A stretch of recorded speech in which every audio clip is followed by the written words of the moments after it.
warahmatullahi wabarakatuh. Halo semuanya, kenalin nama aku Adriana Mahasiswa dari Jurusan Kesehatan Masyarakat Kelompok Bakti 22.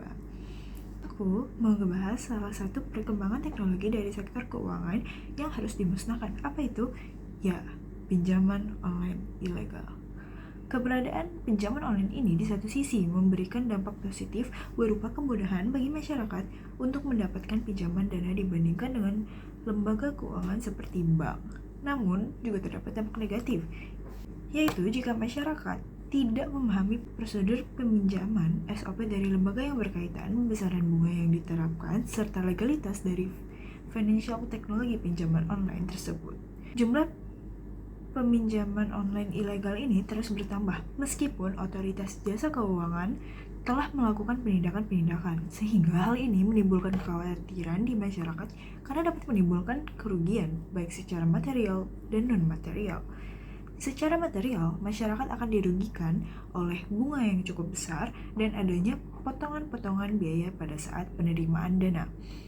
Sementara, kerugian non-material berupa penyalahgunaan data pribadi milik masyarakat yang mendapatkan pinjaman dana, bahkan financial teknologi pinjaman online dapat mengakses smartphone nasabah dan melakukan penagihan kepada nomor kontak yang tersimpan di smartphone tersebut. Bahkan pada saat penagihan terkesan intimidatif dan tidak jarang terjadi pelecehan secara verbal. Banyaknya masyarakat yang menggunakan financial teknologi pinjaman online menyatakan bahwa financial teknologi pinjaman online merupakan alternatif layanan keuangan lain yang mudah digunakan, dapat menghemat waktu, dan sesuai dengan kebutuhan mereka. Hal ini berkaitan dengan perkembangan teknologi informasi yang dimanfaatkan oleh financial teknologi pinjaman online yang menjadikan proses pengajuan, keputusan, persetujuan, serta penerimaan dana yang lebih cepat dibandingkan dengan lembaga keuangan lain seperti bank. Selain itu, pinjaman online juga mampu memberikan nominal yang sesuai sama kebutuhan mereka, bahkan tanpa jaminan apapun, yang mana ini menjadi tawaran yang sangat persuasif bagi masyarakat. Apa sih yang membuat seseorang melakukan pinjaman online ilegal? Ya, untuk membayar utang lain. Biasanya, orang yang melakukan pinjaman online ilegal berlatar belakang ekonomi menengah ke bawah. Sudah jelas, dana cair lebih cepat. Mereka memerlukan uang untuk kebutuhan mendesak. Selain itu, terdapat alasan yaitu memenuhi kebutuhan gaya hidup, perilaku konsumtif, membeli gadget baru, membayar biaya sekolah, dan tentu saja akibat dari literasi pinjaman online yang rendah. Jika harus meminjam, masyarakat harus memastikan bahwa ia meminjam di tempat yang resmi. Gimana sih cara memastikannya?